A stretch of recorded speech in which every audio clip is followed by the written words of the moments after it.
What's going on, guys? This is Jeremy with Fleetwood Patch. I wanted to touch base with you guys today.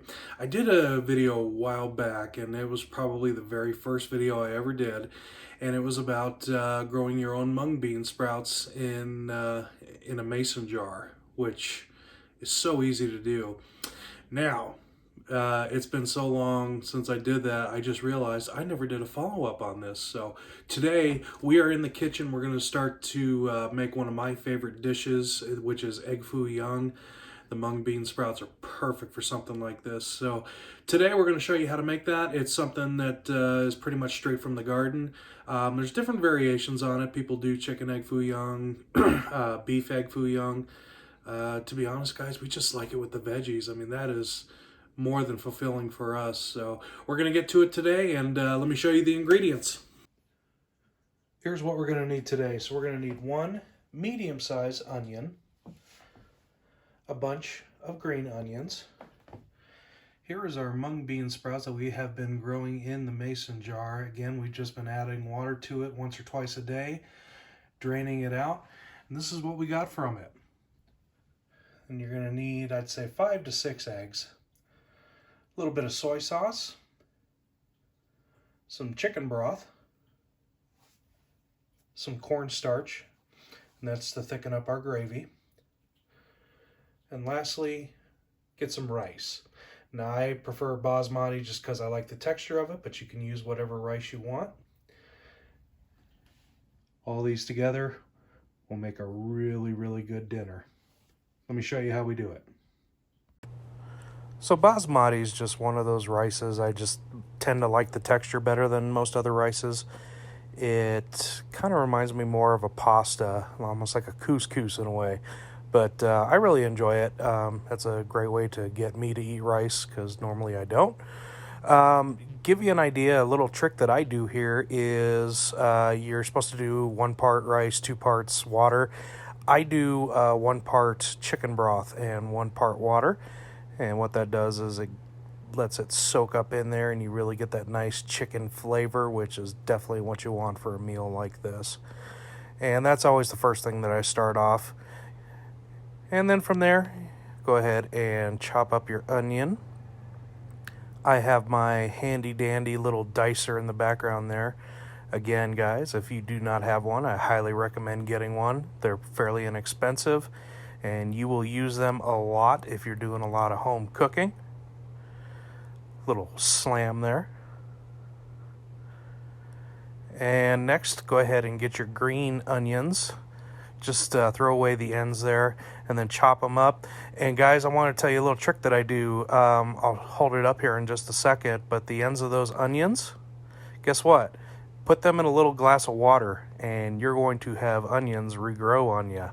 Self-sustainability. Then we got our lovely mung bean sprouts. I absolutely think these are fantastic to use in egg foo young. Took me about a week and a half to grow. And then go ahead and just chop that up with your spatula there, just little bite-sized pieces. Fairly easy to do. And then at that point, just go ahead and add your onion in. It definitely is going to have a nice oniony flavor to it, so if you're a fan of onion, go for it. One thing I forgot to mention that I put in there also is peas. I love putting peas in there. I don't know why I didn't put that on the ingredients list, but here you go. Definitely put some peas in there. I put about a cup worth. And just kind of give you guys a heads up too, I actually ended up putting 1 more egg in there just because the vegetables in this were just so dense that we needed at least 1 more egg to put that together. So I believe I think I told you 6 on here. I ended up using 7. I'll be honest, guys, I'm not one of those people that follows a recipe to a T. This is just one of those things where it's kind of a gateway to show you how to do it. Again, we're not really building pianos or rocket ships. We're just doing a recipe. So crack in as many eggs as you think you need for that. And then at that point, go ahead and take your fork, stir it in as best as you can. And you'll see that starting to come together. Again, I did add one more egg in that. So one of the things I also did, yeah, there's my extra egg that I needed. You want that to hold together pretty well. One of the other things that I did as well is I do like to season it just a little bit. Now, I don't use salt and pepper. You certainly can if you want, but I added some garlic powder. I like that garlicky flavor, not too much. And then for the saltiness, all you need is soy sauce. Just a little dash in there, and then you're going to give that a nice little mix as well. And so you should have this nice little egg vegetable slurry, like so. Oh yeah. Okay, so then to our pan here, get that heated up, get some olive oil in there. And what you're going to do is you're going to get a ladle, nice little soup ladle, and you're going to just gently, very gently, just drop that in there, and it'll start to crisp up on you. And I'll get in on this in a second, kind of show you just about how hot it is. I normally have it at about medium-high heat, just because you do want this to cook fairly quickly. And it's going to brown up those veggies as well, soften up those onions. Then about 4 minutes in, I go ahead and flip it. So what you're looking for is like the consistency of a pancake, basically.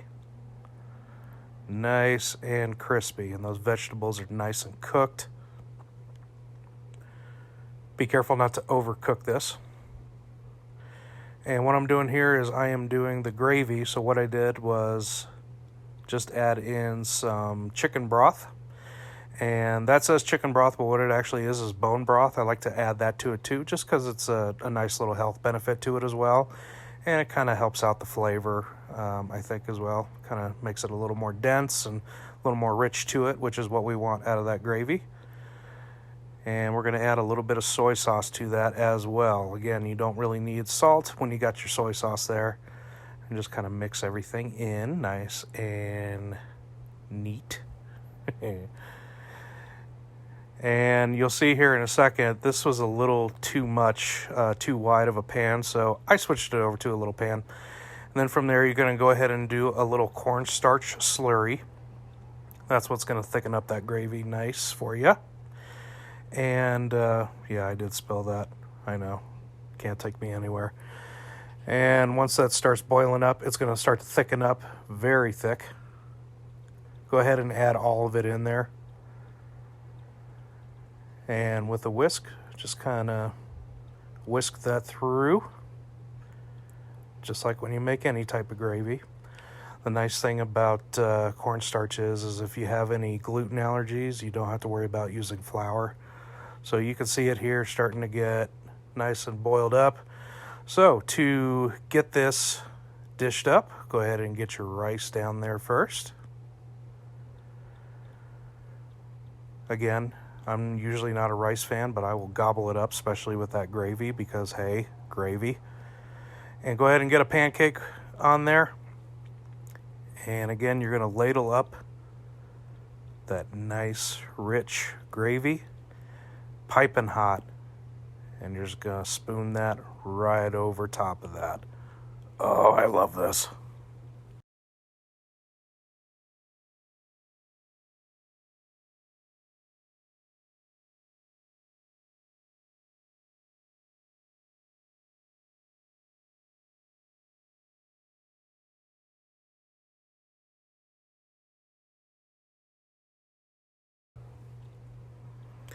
Go ahead and dig into that bad boy just to give you an idea what that texture is going to look like. You'll have that rice on the bottom, that egg holding all those lovely veggies together, piping hot with that gravy.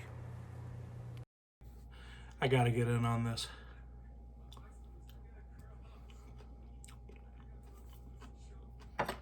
Oh yeah, that's the stuff. And here is basically what we do with leftovers. We put them in containers, and I'll tell you, these make awesome breakfasts as well to reheat in the morning. It really doesn't get much healthier than this. You got your rice, this thing's jam-packed with vegetables, and just a moderate amount of egg. And it's one of my family's favorite. Right, honey? Yes.